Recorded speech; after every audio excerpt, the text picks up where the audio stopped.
வணக்கம் நண்பர்களே. போன வீடியோவில் இந்த யூஎஸ்பி MP3 பிளேயரை பற்றி ஒரு மேக்கிங் வீடியோ போட்டிருந்தேன். அதில் பார்த்தீங்கன்னா ஆடியோ செக் பண்ணி காட்டும்போது உங்களுக்கு ரெக்கார்டிங் பண்ணுறது எப்படின்னு மட்டும் உங்களுக்கு சொல்லலை. ஏன்னா அது வீடியோட லென்த்து கொஞ்சம் கூட இருக்கிறதுனால அதை தனியாக ஒரு வீடியோவை போட்டுக்கலான்னு சொல்லி தான் அதை நான் போடலை. இப்போ இந்த வீடியோவில் இந்த போர்டில் எப்படி ரெக்கார்டிங் பண்ணுறது அப்படின்னு உங்களுக்கு சொல்கிறேன். உங்களுக்கு கண்டிப்பாக உங்களுக்கு யூஸ்ஃபுல்லாக இருக்கும்னு நினைக்கிறேன். எப்படி பண்ணுறதுன்னா, ஃபஸ்ட்டு பொதுவாக இந்த போர்டை பொறுத்தளவுக்கு நீங்கள் எஃப்எம் ப்ளே ஆகுது பார்த்தீங்களா, அப்பையும் ரெக்கார்டிங் பண்ணலாம். ஆக்ஸ் இன்புட் கொடுத்தாலும் ரெக்கார்டிங் பண்ணலாம். அது இல்லாமல் ப்ளூடூத் மூலமாக ஒரு ஆடியோ ப்ளே பண்ணுறோம்னு வச்சுக்கோங்க, அதையும் நீங்கள் இதில் இந்த பென்ட்ரைவில் ரெக்கார்டிங் பண்ணலாம். அது எப்படின்னு உங்களுக்கு இந்த வீடியோவில் உங்களுக்கு சொல்கிறேன். அதுக்கு முன்னாடி உங்களுக்கு இந்த எஃப்எம்மில் மியூசிக் வந்துச்சுன்னா ரொம்ப நேரம் ப்ளே பண்ண முடியாது. அதனால் இப்போயே அதை சொல்லிடுறேன். என்னென்னா, அந்த எஃப்எம் ப்ளே ஆகிட்டு இருக்கு பார்த்தீங்களா, எஃப்எம் ஓடிட்டு இருக்கும்போது இந்த பாஸ் பட்டன் இருக்குது பாருங்கள், ப்ளூ கலர் பாஸ் பட்டன், அதை ப்ரெஸ் பண்ணிகிட்டே இருந்தீங்கன்னா ரெக்கார்டிங் சிம்பிள் எங்களுக்குள்ளே வரும். அது வந்துச்சுன்னா ரெக்கார்டிங் ஆகிட்டு இருக்குன்னு அர்த்தம். நம்மளுக்கு தேவையான அளவுக்கு ரெக்கார்டிங் பண்ணிட்டு தேவையில்லைன்னா திருப்பி அதே பாஸ் பட்டனை திருப்பி அமைக்கிட்டே இருந்தீங்கன்னா அது ரெக்கார்டிங் முடிஞ்சிடும். இப்போ ஒரு எஃப்எம்மை ப்ளே பண்ணி உங்களுக்கு ரெக்கார்டிங் பண்ணி காட்டுறேன். ஏன்னா எஃப்எம் ஓடிட்டு இருக்கும்போது நான் உங்களுக்கு பேசுகிறது உங்களுக்கு புரியாதனால முன்னாடியே சொல்லிடுறேன். இப்போ எஃப்எம் ப்ளே பண்ணலாம். எஃப்எம் ப்ளே ஆகுது.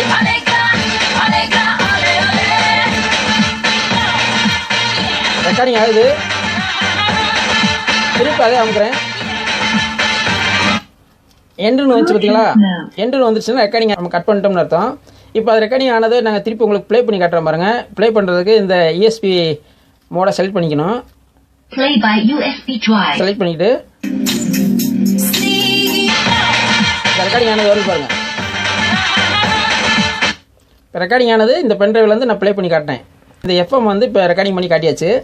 அடுத்து ஆக்ஸ் அதே மாதிரி உங்களுக்கு யூஸ் பண்ணி காட்டுறேன். ஆக்ஸ்லேருந்து எப்படி ரெக்கார்டிங் பண்ணுறதுன்னு காட்டுறேன். இப்போ நான் உங்களுக்கு ஆக்ஸில் இன்புட்டு கொடுத்து காட்டணுங்கிறதுக்காக ஒரு மொபைல்லேருந்து நம்ம ஆடியோ அவுட் எடுத்துக்கலாம். ஆடியோ அவுட்டு ஸ்டீரியோ அவுட் இப்போ நான் எடுத்துக்கிட்டேன். அதை இந்த பிளேயரில் ஆக்ஸ் இருக்குது பார்த்தீங்களா, அதில் நான் இன்புட் கொடுத்துட்றேன். கொடுத்தனே ஆக்ஸ் செலக்ட் ஆகிடுச்சு பார்த்தீங்களா. இப்போ செலக்ட் ஆகிடுச்சு. இப்போ நான் இதில் ஏதாவது ஒன்று ப்ளே பண்ணி காட்டுறேன். ப்ளே பண்ணும்போது இந்த ரெக்கார்டிங் பட்டன் அதே தான், உங்களுக்கு இந்த பாஸ் பட்டன் இருக்குது பார்த்தீங்களா, அதை ப்ளஸ் பண்ணிகிட்டே இருந்தீங்கன்னா ரெக்கார்டிங் ஆகும்.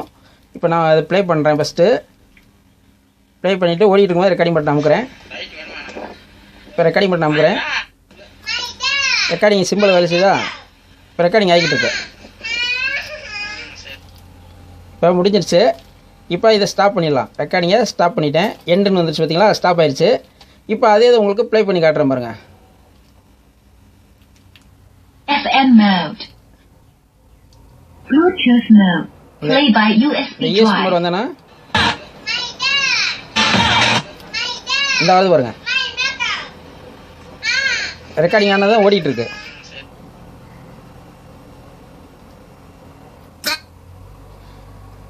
அந்த மாதிரி இது ஆக்ஸையும் நீங்கள் யூஸ் பண்ணிக்கலாம். இப்போ நான் உங்களுக்கு எஃப்எம் ஆக்ஸ் ரெண்டுமே செக் பண்ணி காட்டேன். அடுத்து ப்ளூடூத் மட்டும் உங்களுக்கு செக் பண்ணி காட்டணும். அந்த ப்ளூடூத்தை ஆன் பண்ணுறதுக்கு ஃபஸ்ட்டு இந்த யூஎஸ்பி பிளேயரில் நீங்கள் ப்ளூடூத் ஆன் பண்ணிக்கிங்க. ஃபஸ்ட்டு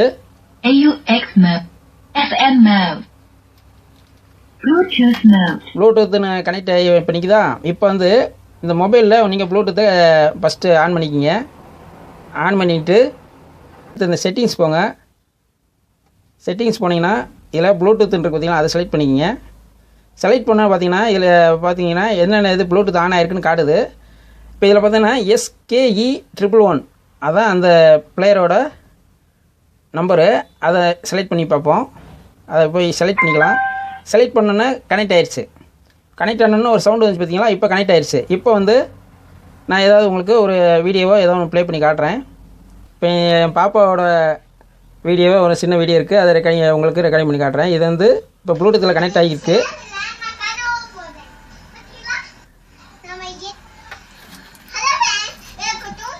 இப்போ நான் ரெக்கார்டிங் பட்டன் அமுக்கிறேன் பாருங்க. பாஸ் பட்டன் அமைக்கிட்டே இருந்தீங்கன்னா ரெக்கார்டிங்கிட்டே இருக்கும். இப்போ அவங்க பேசுகிறது ப்ளூடூத் மூலமாக அங்கே போய்கிட்டு இருக்கு. அதில் ரெக்கார்டிங்கு இந்த பென்ட்ரைவில் ரெக்கார்டிங் ஆகிட்டு இருக்கு. பாத்தீங்களா, இப்ப திரும்பி சரிமுலா வர வைக்கலாம். Zoom pop check. இப்போ இங்க பாத்தீங்களா, நம்ம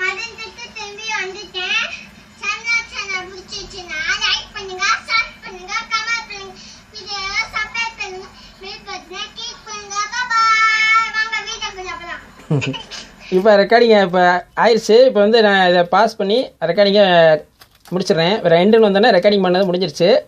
இப்போ இதில் எதுவுமே நான் மொபைலில் தொடலாம் தனியாக வச்சுட்டேன். இப்போ உங்களுக்கு ப்ளே பண்ணி காட்டுறேன் பாருங்கள் ரெக்கார்டிங் பண்ணதா. Play by USB drive. இப்போ ஓடிட்டு இருக்கு பாருங்க.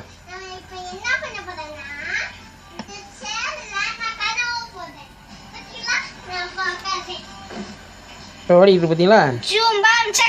இப்போ இது ரெக்கார்டிங் வந்து இந்த ப்ளே ஆகிட்டு இருக்கு. இப்போ இந்த பென்ட்ரைவ் வந்து ப்ளே ஆகுது. இந்த மாதிரி இந்த பிளேயரில் நீங்கள் ரெக்கார்டிங் பண்ணிக்கலாம். ரெக்கார்டிங் பண்ணி எப்போ வேணாலும் ப்ளே பண்ணி பார்த்துக்கலாம். நீங்கள் பென்ட்ரைவில் வந்து எந்த ஃபைல் வச்சுருந்தாலும் அது எதுவுமே அழியாது. அது வந்து கடைசியாக, அதாவது இந்த பென்ட்ரைவ்லேயே ஃபைல் வந்து கடைசியாக தான் போய் சேவ் ஆகும். நீங்கள் எப்போ வேணாலும் அதை ப்ளே பண்ணி பார்த்துக்கலாம். அதே மாதிரி நண்பர்களே, இந்த போர்டில் வந்து 2 USB போர்ட் இருக்குது. இதில் வந்து ஃபஸ்ட்டு வந்து நீங்கள் பென்ட்ரைவ் போட்டு நீங்கள் பாட்டு கேட்டுக்கலாம், இந்த மாதிரி யூஸ் பண்ணிக்கலாம். இந்த பக்கம் இருக்குது பார்த்தீங்களா, இது வந்து மொபைல் கனெக்ட் பண்ணி சார்ஜ் ஏற்றிக்கலாம். அது எப்படின்னா, உங்களுக்கு நீங்கள் நார்மலாக நீங்கள் மொபைல் டேட்டா கேபிள் கனெக்ட் பண்ணிவிட்டு நீங்கள் செல்லில் கனெக்ட் பண்ணிங்கன்னாவே சார்ஜ் ஏறும். பார்த்தீங்களா, சார்ஜிங் ஏறுது பார்த்தீங்களா. அந்த மாதிரி நீங்கள் யூஸ் பண்ணிக்கலாம். இந்த போர்டை பொறுத்தளவுக்கு நீங்கள் மல்டிபர்பஸ் யூஸ் பண்ணிக்கலாம். ஆனால் இந்த போர்டு வந்து நீங்கள் 12 வோல்ட்டில் கொடுக்குறது. இதுலேயே பார்த்தீங்கன்னா இந்த ரெக்கார்டிங் வசதி இதெல்லாம் எல்லாம் இந்த போர்டில் மட்டும்தான் வருதான்னு கேட்டிங்கன்னா கிடையாது. நீங்கள் 5 வோல்ட்டு போர்ட் லைன் கூட கிடைக்கும். இப்போ நீங்கள் இந்த ஆம்பிளிஃபையர் இருக்குது பார்த்தீங்களா, இப்போ நான் இந்த ஆம்பிளிஃபையர் தான் நாங்கள் இப்போ உங்களுக்கு ப்ளே பண்ணி காட்டிகிட்டு இருக்கேன். இதுலேயும் பார்த்தீங்கன்னா அந்த ரெக்கார்டிங் வசதி இருக்குது.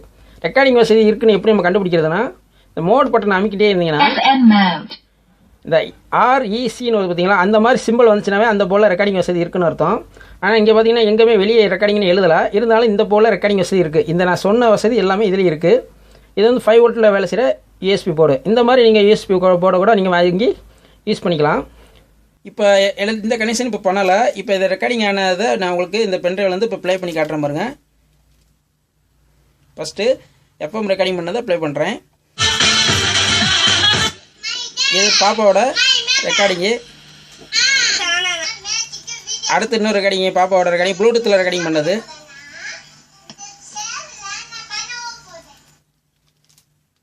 இந்த மாதிரி இதில் ரெக்கார்டிங் பண்ணி நீங்கள் யூஸ் பண்ணிக்கலாம் நண்பர்களே. உங்களுக்கு இதில் இன்னொரு வீடியோ உங்களுக்கு மேக் பண்ணுறலான்னு இருக்கேன். எப்படின்னா, இதில் மைக்கு கனெக்ஷன் கொடுத்து இந்த USB போர்ட்லேயே மைக் கனெக்ஷன், அதாவது ஒரு மைக் போர்டு இருக்குது பார்த்தீங்களா, ஒரு போர்டு கூட உங்களுக்கு காட்டினேன். இந்த மைக்கு கனெக்ஷன் கொடுத்து இதுலேயே உங்களுக்கு மைக் அவுட் எடுத்து இந்த USB போர்ட்லேயே கனெக்ஷன் கொடுத்து உங்களுக்கு எப்படி இதை வந்து கரெக்ட் மியூசிக் போகிறோம்னு வச்சுக்கோங்க. மியூசிக் மட்டும் அதில் ஓடிக்கிட்டு இருக்கும் அந்த பென்ட்ரைவில். அதோடு சேர்ந்தாமல் இந்த மைக்கு மூலமாக எப்படி பாடுறதுன்னு சொல்லி ஒரு வீடியோ வந்து ட்ரை பண்ணிகிட்டு இருக்கேன். உங்களுக்கு அது சக்ஸஸ் ஆச்சுன்னா உங்களுக்கு வீடியோ மேக் பண்ணுறேன் நண்பர்களே. இந்த வீடியோ உங்களுக்கு பிடிச்சிருக்குன்னு நினைக்கிறேன். பிடிச்சிருந்தா ஒரு லைக் பண்ணுங்கள் நண்பர்களே. மீண்டும் ஒரு நல்ல வீடியோவில் சந்திப்போம். நன்றி, வணக்கம்.